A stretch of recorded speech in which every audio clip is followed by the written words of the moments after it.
اجنبی عورت کو دیکھ کر اپنی بیوی سے،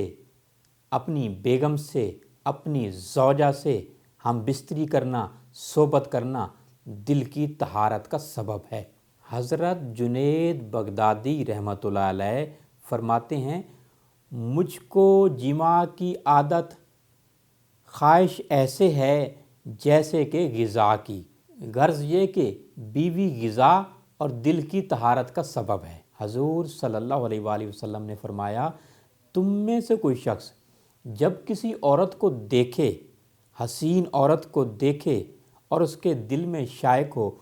اس کے دل میں وسوسہ ہو، کیونکہ یہ عورت جو ہے شیطان کے روپ میں آتی ہے اور اس کو چاہیے کہ اپنی بیوی کے ساتھ ہم بستری کر لے، اس کے پاس بھی وہی بات ہے جو اس کی بیوی کے پاس ہے، تو لہٰذا جو ہے اجنبی عورت کو دیکھ کر